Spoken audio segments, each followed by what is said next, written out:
자, 헬조선 독립군 NK투데이 신년 특집. 오늘 두 분을 모셨습니다. 한 분은 역사학자시고 한 분은 운동가시고 미래학자. 예.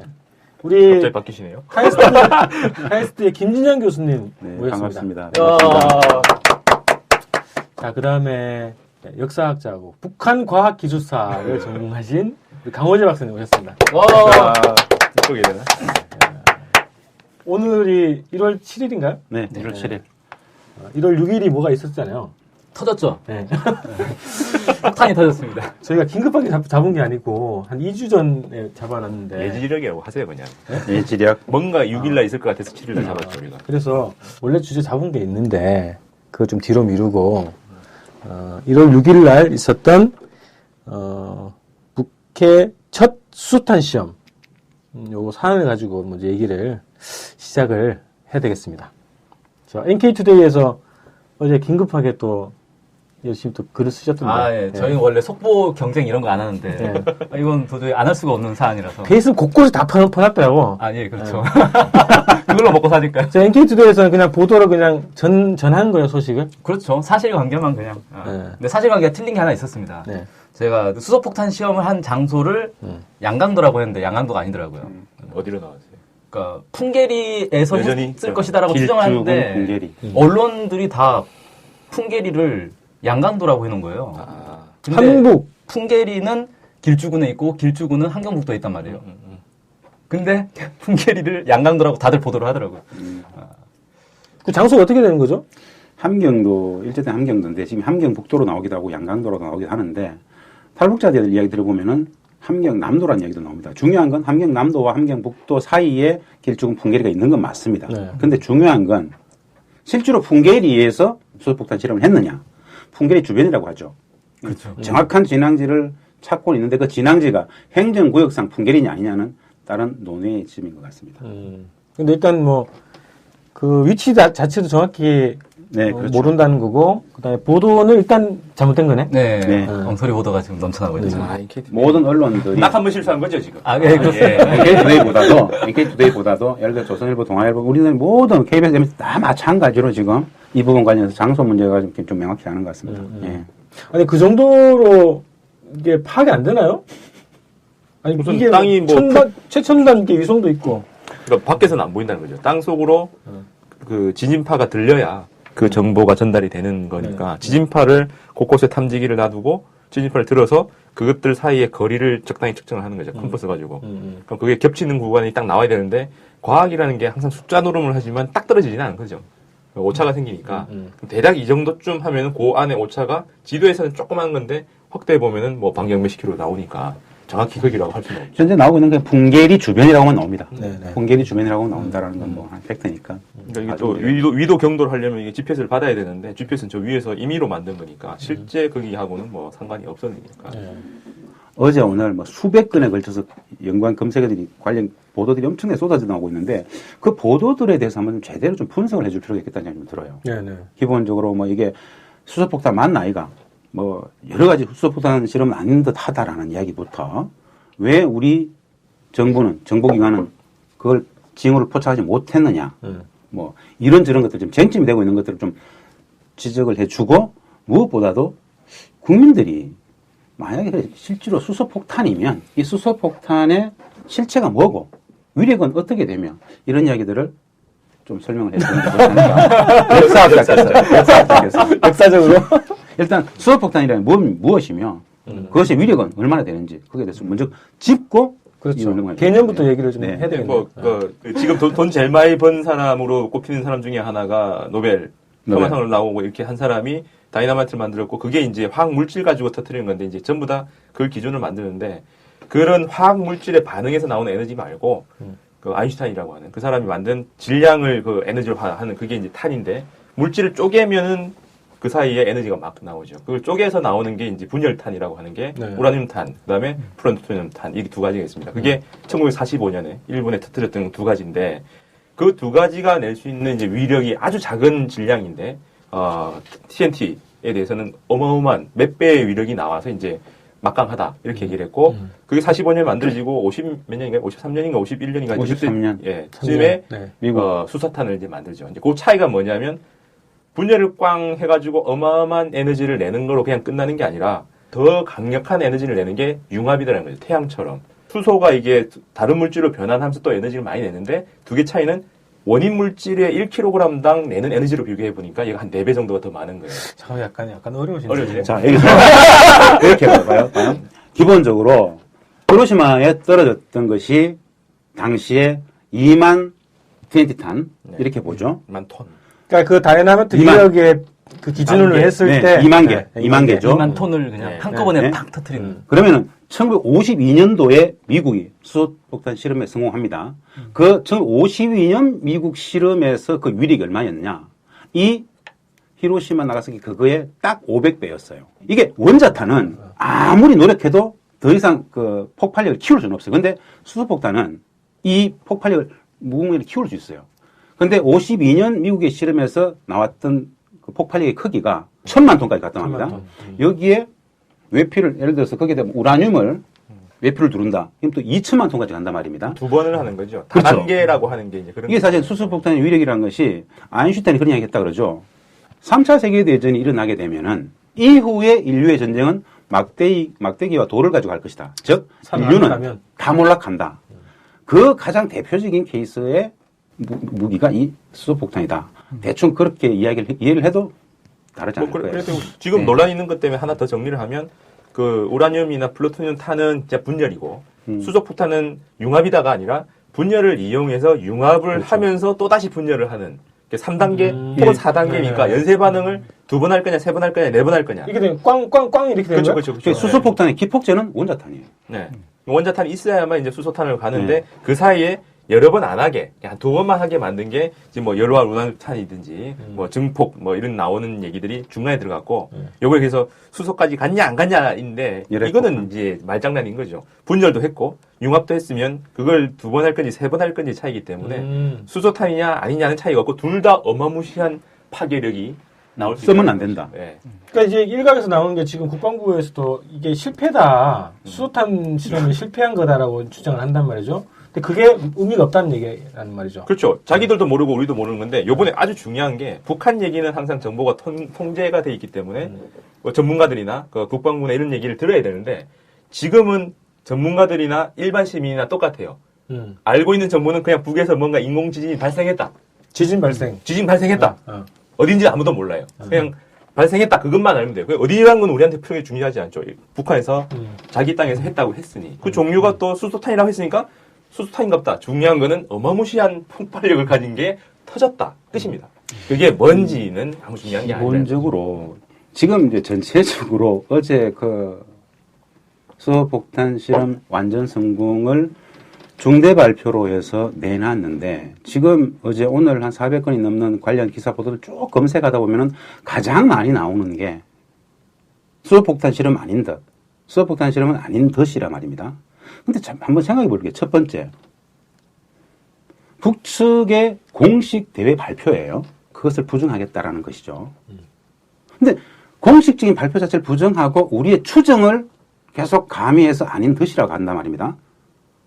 두 번째는 이게 그냥 간단히 한 게 아니고 걔네들이 군수공업성에서 서류를 올려가지고 지난해 12월 15일 날 김정은 주일인장이 직접 명령을 시달했고 준비를 해가지고 18일 만에 1월 3일 날 군수공업성은 모든 수소폭탄 실험 준비 다 끝났습니다. 라고 보고를 올렸고 1월 3일 날 직접 김정은이 수표, 서명, 사인을 해서 1월 6일 날 시행할 것이라고 직접 쓰기까지 했어요. 수소폭탄, 수소탄 실험을 하라고. 이 모든 것이 그러면은 거짓이란 말입니까? 이게 넌센스죠. 즉, 우리가 수소폭탄이 아니다라고 하려면은 명확한 증거가 있어야 돼요. 그냥 폭탄의 위력이 작기 때문에 수소탄 실험이 아니다? 이건 넌센스죠. 말도 안 되는 거죠. 실험의 조건 상황을 어떻게 만드냐에 따라가지고 그건 달라질 수 있는 거예요. 실험의 조건. 근데 중대 발표를 예고하고 발표를 하고 그 과정까지 다 소개를 하고 했음에도 불구하고 수소폭탄 아닌 듯이라고 이야기하는 것에는 무슨 의도가 있을 것인가. 사실은 군사 무기라든가 안보에 있어서 군사력 상대방의 군사력 평가는 가장 보수적으로 합니다. 즉 상대방의 역량은 최대치로 키워주고 우리의 역량을 최소화해가지고 가장 보수적 상황에서 이거 판단한단 말입니다. 이게 생존의 문제이기 때문에. 그런데 지금 우리는 거꾸로예요. 북측은 수소폭탄 실험이라 그러는데 우리는 아닌 듯이라고 몰아간단 말입니다. 그럼 만약에 기면 어떻게 될 거냐 그죠?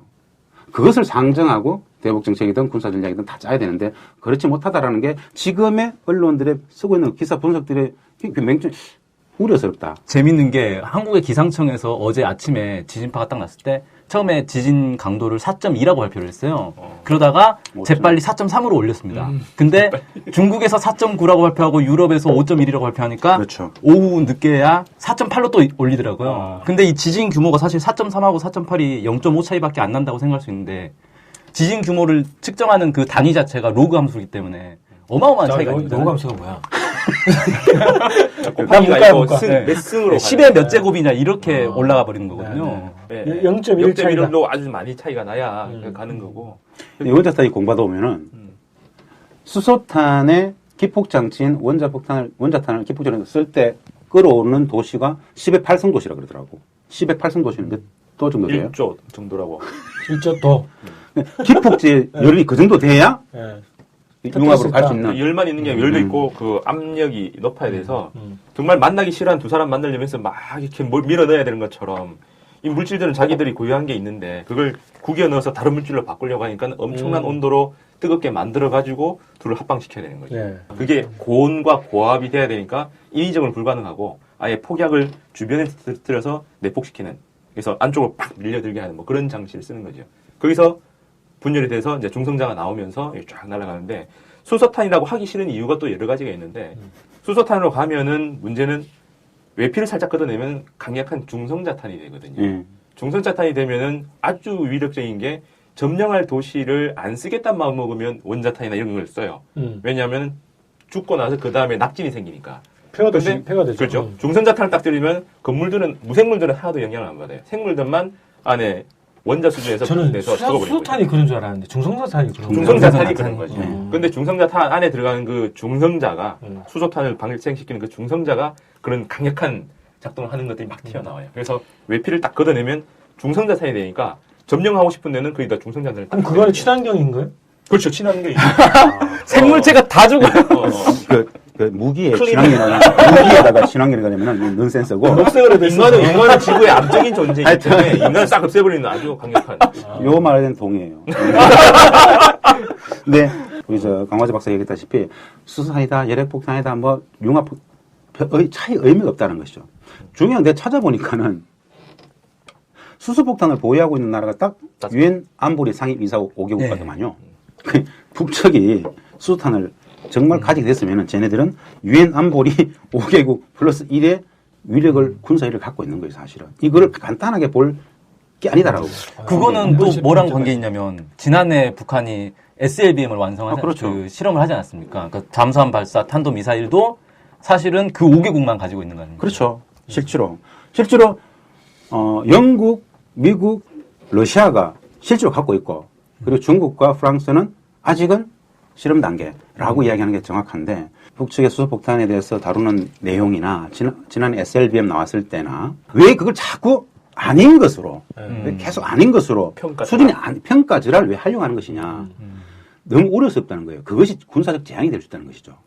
원래 제대로 되면은 뭐 이데올로기적으로나 선전적으로는 밖으로는 그렇게 얘기하고 자기들은 그러니까 정말 이제 바꿔가지고 정리를 해야 되는데 이 사람들은 모라일체가 돼가지고 바깥쪽 얘기하는 게 자기가 세뇌를 하기 위해 자기를 확신을 시키기 위해서 막 얘기를 하는 듯한 진정성 있는 자세네요. 겉과 속이 같은 거네. 그렇죠.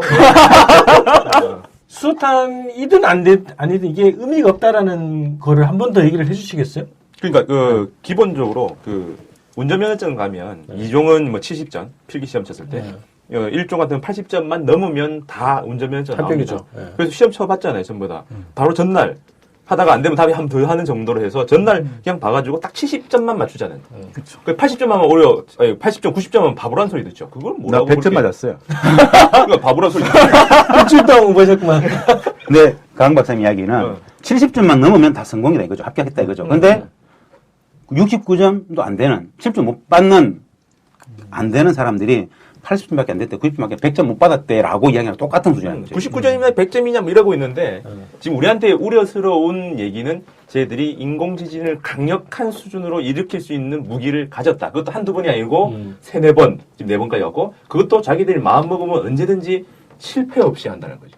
과학기술에서 실험을 해가지고 실패를 없이 한다는 건 실험 수준 넘어진 거예요. 네, 실험과 시험의 차이를 명확히 좀 정리를 해줄 필요가 있어요. 실험이라는 거는 정말 이론적으로 검증이 안 됐을 때 실험을 해서 뭔가를 실제로 잘 조작을 해가면서 이론을 생산하기 위한 단계라면 시험은 이미 그건 다 끝난 거예요. 그래서 얘가 이 정도 작동하나 저 정도 작동하나를 대보는 거죠. 뭘 제품을 만들어서 제대로 작동하느냐 이 정도가 되는 거지 제품을 만드는 이론은 끝난 거예요.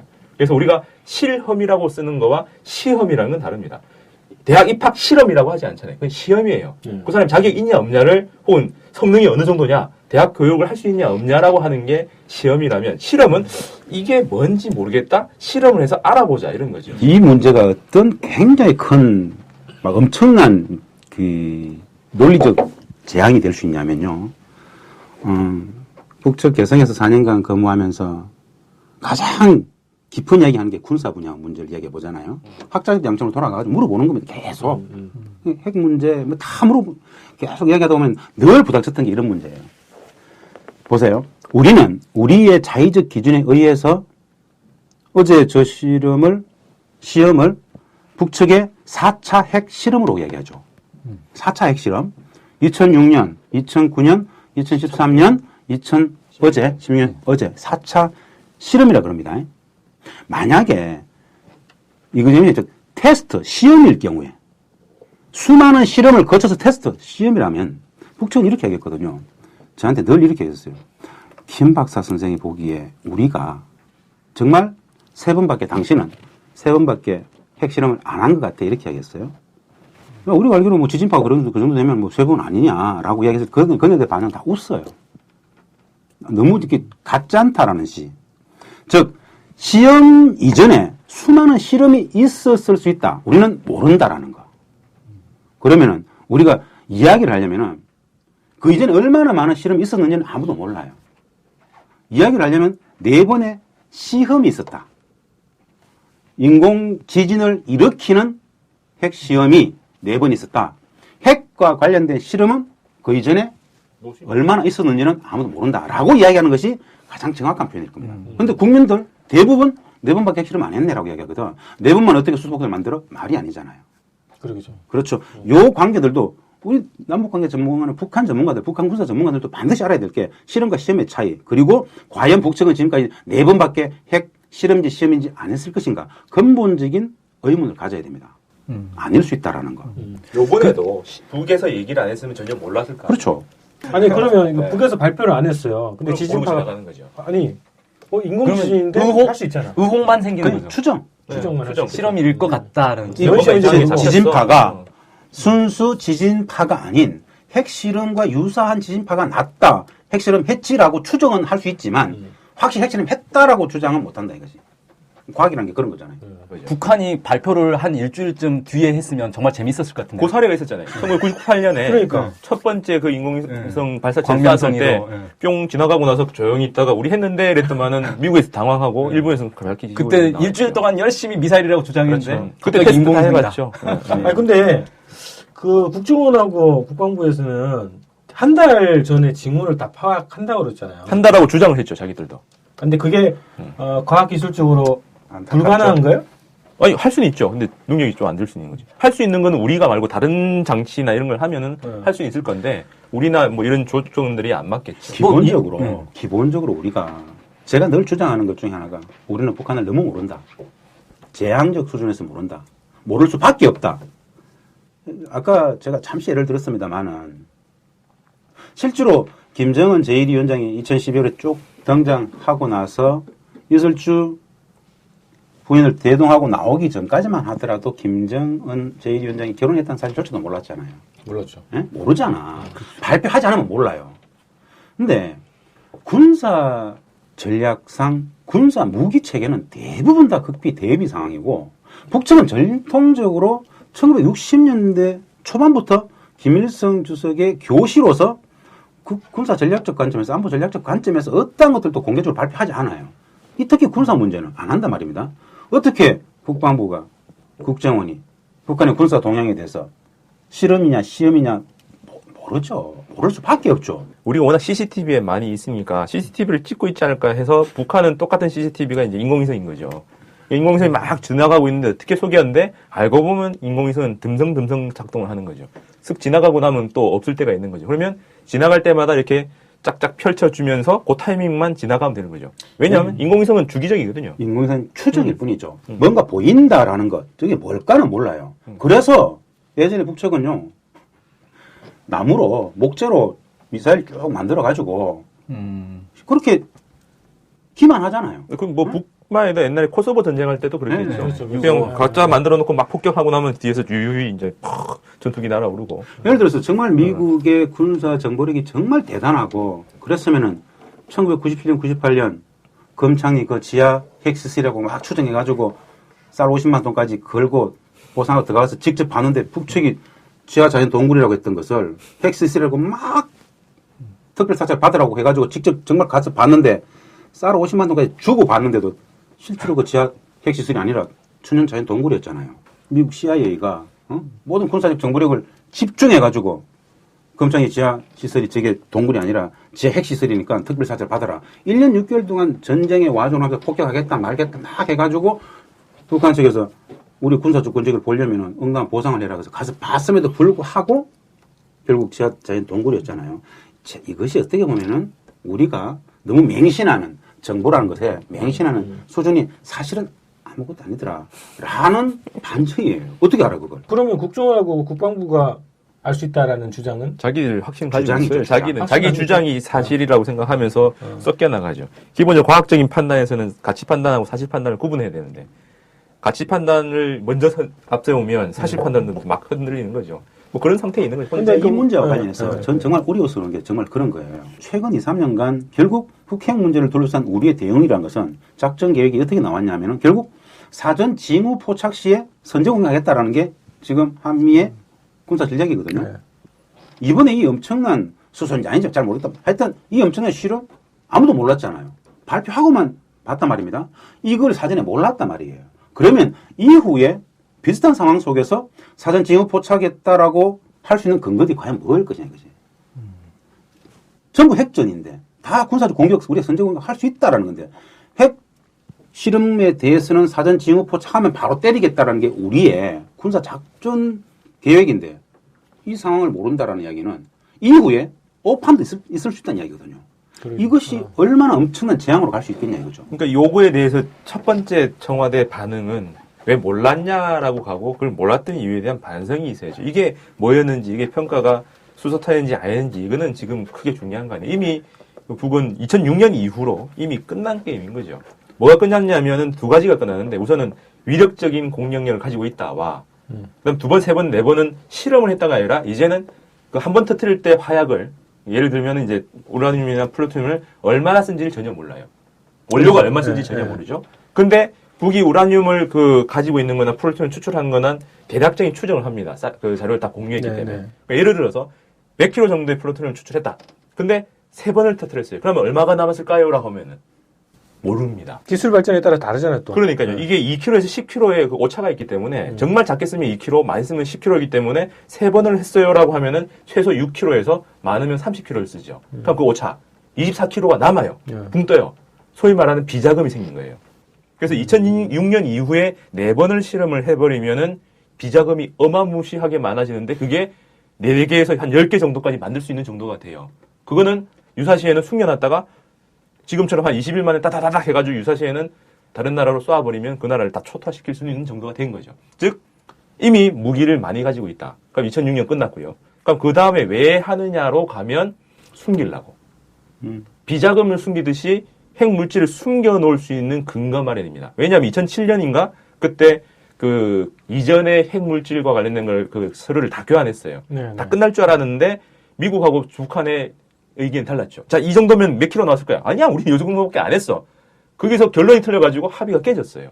맞아요. 그 상황에 와서 이제 실험을 해버린 거죠. 그 전까지 실험도 안 했는데도 논란이 생겼는데 실험을 해버리니까 이제 우린 다 터뜨렸어. 그럼 자기들은 나중에 실제로 깔 때는 그때 우리 실력이 낮아서 10kg 썼어. 이래버리면은 맞네 하는데 알고 보니 6kg밖에 안 썼어요. 그럼 24가 남았죠. 그러면은 우라늄 같은 건 쪼개가지고 아주 최소 임계 질량만 넣으면 집에 놔도 되거든요. 케이크처럼 해가지고 집에 밀봉해서 딱 핵심 지역에다가 갖다 놓으면 아무도 몰라요. 그래서 유사시에 독수리로 오용돼 모여 하는 것처럼 딱 합체해가지고 모이면 폭탄이 되는 거예요, 이게. 그렇게 되면 안 되는데. 이게 무서운 거죠. 네. 그래서 4번을 했기 때문에 이제 비자금이 더 늘었다. 그럼 수소인지 뭔지 이런 건 중요하지 않아요. 이미 늘었고 그걸 날릴 수 있는 발사체, 네. 뭐 미사일 같은 것들 이미 다 만들어 놓은 거죠. 그래서 이제 앞으로 북은 핵무기 더 이상 안 만들겠다 선언해도 아무 문제 없다. 아무 문제 없죠. 저는 그거는 이미 2013년에 끝났다고 봐요. 이제 그래서 모라토리엄 선언할 수도 있다는 얘기가 나올 수 있는 거죠. 아마도 앞으로는 그렇게 나올 겁니다. 그래서 저는 농담처럼 얘기하는데 북에 이제 더 이상 실험을 못하게 하는 유일한 방법은 박수 쳐주면 돼요. 잘했다. 잘했다가 아니고 너는 인정했어. 이제 더 이상 하지 마. 탄도 가지고 있지만 기술 다 가지고 있는 거 알겠으니까 더 이상 쇼하지 마라. 핵 보역을 뭐든 하여튼. 네. 그래. 됐다. 그만큼. 내 충분하다. 우리 무서워하니까 무서워 해줄 테니까 더 이상 하지 마라. 역발상이긴 하지만 앞으로 안 하게 할 수 있는 더 이상 핵 실험을 뭐 그게 수소든 뭐든 더 이상 핵 관련된 실험을 안 하게 할 수 있는 너 완벽하게 갖고 있네. 오케이. 끝. 전 농담으로 얘기했는데 진짜로 이거요. 뭐냐면은 제가 신문을 쭉 보다가 언론 보다가 아까 왜 징후 포착이 못했냐 관련해 가지고 징후 포착을 왜 못했느냐에 대해서 언론에서 물었을 때 우리 국방부의 대변이 뭔지 아세요? 정부장관 부족 아닌가? 그 운반에 징후가 없었고 중국과 미국에 통보가 없었기 때문에 이렇게 지나왔어요. 운반에 징후가 없었고 미국과 중국의 사전에 통보 안 했기 때문에 몰랐다. 그럼 사전 원래는 어떻게 알아야 되는 거예요, 그럼 이거? 북한이 알려줘야 안다는 거 아닙니까? 앞으로도 모른다는 이야기예요. 그런데 우리는 징후 포착 시에 사전 타격하겠다라는 게 군사작전 계획이에요. 이게 재앙적 결과를 가져올 수 있어요. 누구에 의해서? 우리의 오판에 의해서. 우리의 오판입니까? 작전주의권은 어디한테 있어요? 미군한테 있죠. 이게 재앙이에요. 예?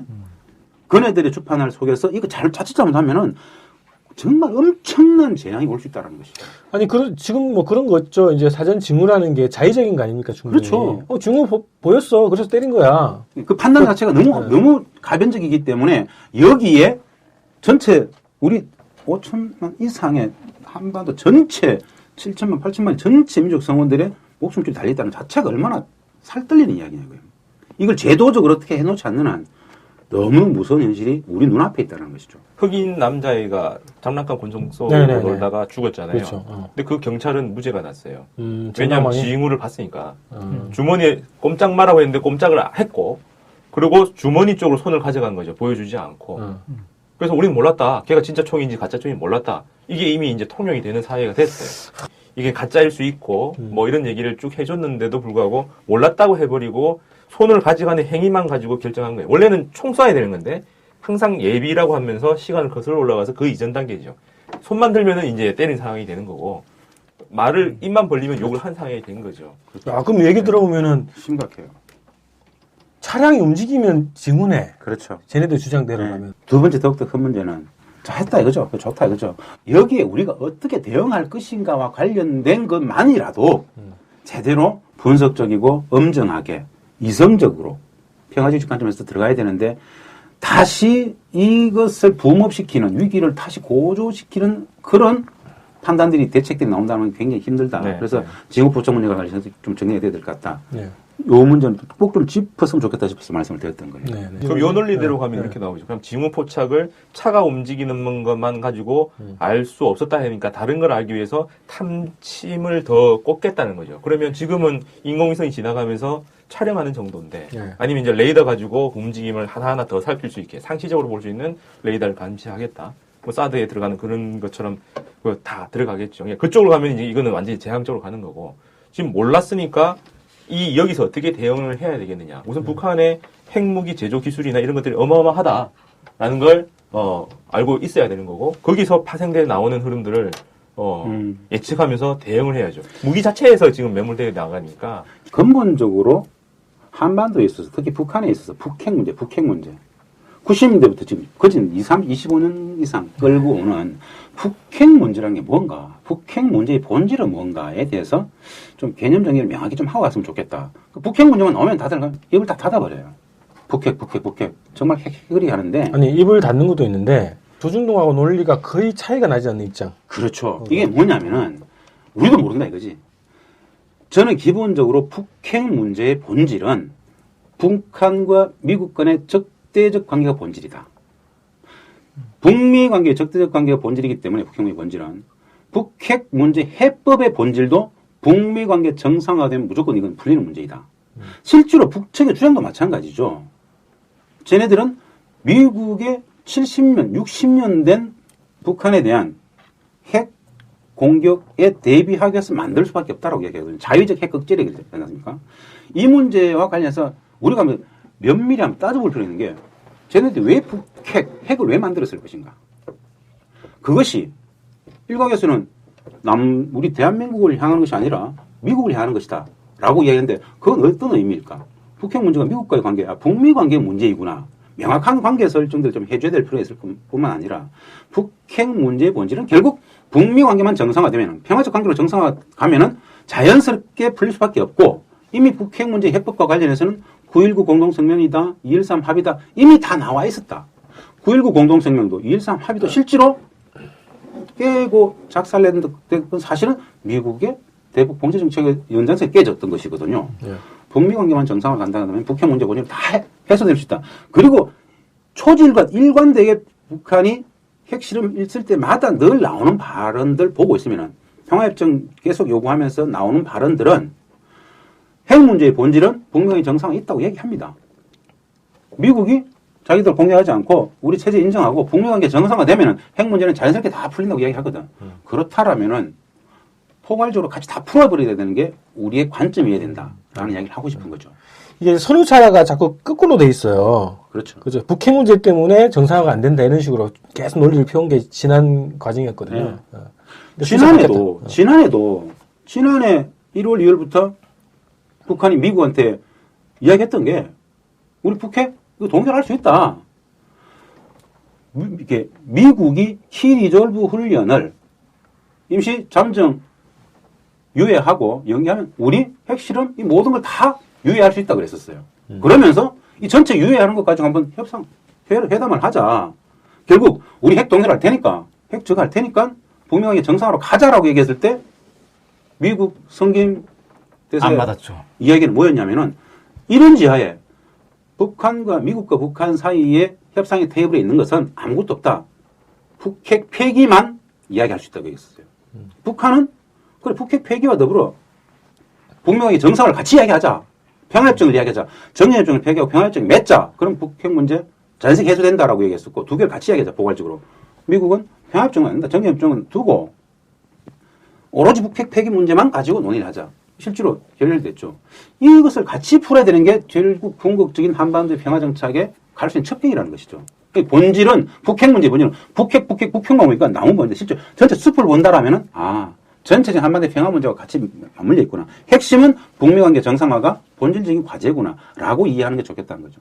그게 원래 이제 9.1 육자회담, 9.19 그렇죠. 공동성명에도 평화체제 얘기가 다 들어가 있었던 거 다 아닙니까? 들어가 있어요. 그렇게 하면 되는 거예요. 실제로 그걸 누가 깼습니까? 미국이 깼잖아요. 이거 다 아는 이야기잖아. 본질적 과제를 제대로 보고 제대로 풀어야겠다. 아마도 제가 보기에 이런 분석들 많이 하더라고요. 뭐 예를 들어서 한미일 삼각동이 다시 가시화되고 있고 모란봉 악당과의 관계 속에서 뭐 돌연 귀국하니까는 중국과의 관계도 그렇고 미국 재무부에 북한 제재가 12월에 다시 발표되고 남북 간에도 차관급 실무회담이 실제 봤는데 결렬돼버리고 막 이런 과정 속에서 그런 대외적인 어떻게 좀 악재들이 막 있는 과정 속에서 그 반발로 했다고 보지는 않아요. 다만 선택지는 있었겠죠. 그런 상황들이 있었기 때문에 바로 실험해서 바로 때려버린다? 한 20일 만에? 그것도 엄청난 능력이죠, 그러면은. 실제로, 나름, 제가 보기에는 기본적으로 북한은 군사력, 특히 핵, 장거리 로켓, 위성과 관련된 자기 일정과 계획이 있어요. 그것을 그때그때 조절할 뿐이지, 실제로 다 나름 준비된 일정대로 가고 있다고 저는 보는 거죠.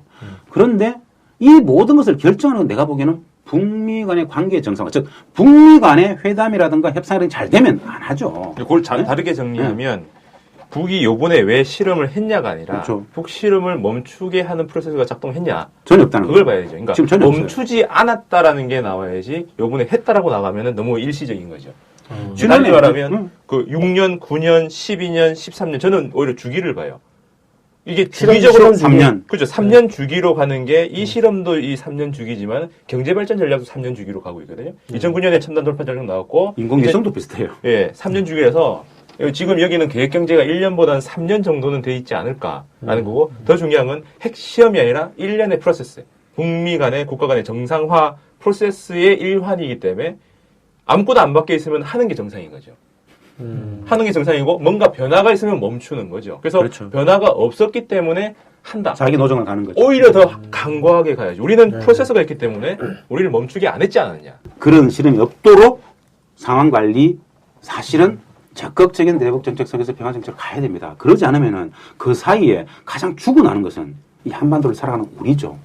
사실 지난해만 하더라도 우리가 10월 10일 노동당 창립 70주년에 맞춰가지고 북측에서 뭐 어마무시한 뭔가 좀 인공위성을 다시 쏜다라든가 뭔가 있을 거라고 생각했단 말입니다. 그런데 거기에 뭐 전국 공산당의 유인선 상무위원이 가가지고 뭐 관계가 좋아지고 여러 가지 있었었어요. 그냥 아무것도 안 넣은 거니까 뭐 이상하네. 왜 아무것도 안 했을까? 의아했단 말입니다. 그 이후에 상황 관리들은 또 아무것도 안 된다는 것이죠. 그냥 저는 정말 안타까운 게 오바마의 전략적 인내라는 것은 사실은 전략적 무대책, 전략적 방치 같아요.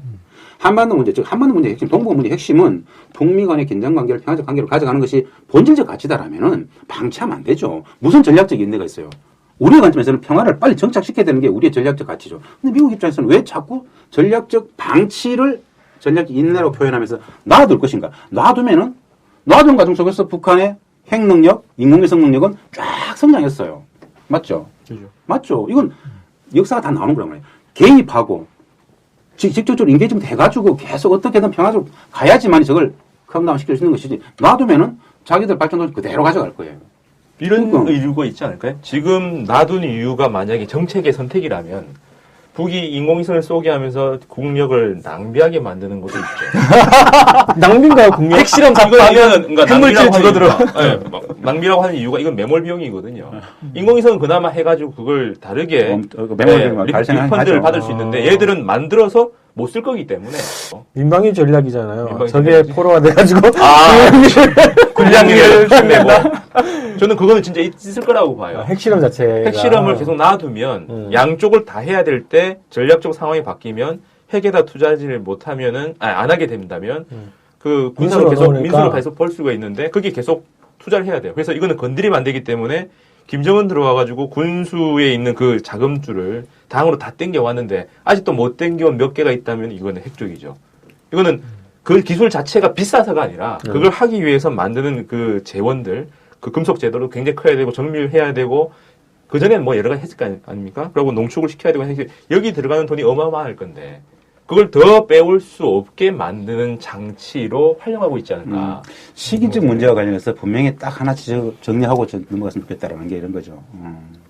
지난해 1월에 북측이 미국에게 제안했던 게 합동 군사훈련 중지하면 자기들 핵실험 이거 다 중지하겠다 했던 그거 못 받았다는 거고 2015년 5월에 이수용 외무상이 제네바 군축 회의 가가지고 전체 군축 회의 가서 기조연설 속에서 쟤네들 얘기는 함께 북미, 조미 간에 평화협정이 있어야 된다. 정쟁협정을 폐기하고 평화협정을 맺자. 평화협정을 맺지 않겠다라는 것은 정치군사적 활동을 할 수밖에 없다. 그거 파국으로 갈 수밖에 없다. 우리 이미 미국을 칠 수 있다. 칠 수 있다. 공격할 수 있다. 우리 맞고만 있지 않는다. 이미 군사적인 공포의 균형은 성립이 됐다. 그러니까 정쟁협정 폐기하고 평화협정 맺자라고 주장했는데 메아리 답변이 없었죠. 마찬가지로 10월 1일 날 이수용 외무상이 다시 유엔 총회 연설을 합니다. 그 총회 이틀 전입니까? 3일 전입니까? 박근혜 대통령께서도 거기서 유엔 총회 연설을 했잖아요. 조선민주주의가 북측을 대표해서 이수용 외무상이 나와가지고 5월 제네바 군축 기조에서 했던 얘기 그대로 합니다. 조선반도, 한반도, 사실은 동북아 전체의, 세계 전체의 평화를 위해서 이 북한과 미국 간의 평화협정이 필요하다. 정리협정을 폐기하고 평화협정을 맺어야 된다. 똑같이 이야기해요. 이거 빨리 받아야 된다. 여기에 대해서도 그냥 일축해버렸죠. 안 봤죠. 10월 10일 당창은 70년 또 김정은이 또 직접 이야기합니다. 평화협정 맺어야 된다. 더 이상 미국이 핵을 가지고 우리를 협박 공갈하는 시대는 이미 끝났다. 군사적으로 이미 공포의 균형이 끝났다. 우리도 너네들 칠 수 있으라는 얘기 계속해. 지난해만 5번이에요. 지난 1년간 쭉 정협정 폐기하고 평화협정 맺자라고 하는 과정 속에서 미국은 일관되게 전략적 방치죠. 지난 12월 상황, 미국의 재본부는 다시 북측을 제재를 가하죠. 이런저런 상황들 속에서 신년 초에 그냥 다시 올해가 미국의 대선도 있는 해입니다. 우리 총선이 중요한 게 아니에요. 우리 총선을 정말 고려할까요? 예? 이거 정말 우리식 사고예요. 이 4월에 총선이 있으니까 제대로 또 한번 맞장구 쳐줬구나. 적대적 공생관계. 정말 북측에서 남측의 총선이 뭐라고 판단할 것 같아요. 본다라면 미국이 대선이겠죠. 그렇게 갖다 붙일 건 아니라는 생각이 드는 거죠. 전략적 인내라는 저는 약간 어떤 생각이 드냐면 미국의 전략적 인내라기보다는 전략적 회피라고 보는 거예요. 그래서 이게 회담에 딱 성립이 되면 할 말이 없잖아, 미국이. 받든. 그 테이블에서 논의될 이야기는 다 아니에요. 평화체제예요, 평화협정. 평화협정 맺자, 안 된다. 이 싸움이 왜 나갑니까, 거기에? 평화협정이 실제로 그 테이블에 주 의지잖아요. 평화협정 문제. 사실은 국민들도 알아야 됩니다. 북측은 1980년대 중반부터 일관되게 미국한테 정예협정 폐기하고 평화협정 맺자고 이야기하고 있다는 사실은 불편한 진실이죠. 우리가 평화협정 맺자고 이야기해야 되고 쟤네들이 북측이 선악적 관점이 나쁘니까 맨날 도망다니고 호전적이고 이래야 되는데 왜 쟤네들이 미국한테 계속 평화협정 맺자 그러는데 미국은 평화협정 안 맺나 이거죠. 사실은 이거 역전된 현상 아닙니까? 똑같죠. 전략적 인내. 지금 미국이 북측하고 나와 테이블에서 할 수 있는 이야기가 별로 없어요. 핵 문제 말고 아무것도 없잖아요.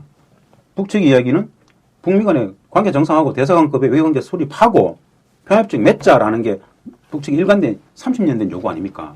미국은 거기에 대해서 이렇다 할 방안이 없는 거죠. 핵부터 포기하라 이거죠. 무엇이 본질적 가치가 있을까요? 굉장히 큰 함정이 있다고 저는 봅니다.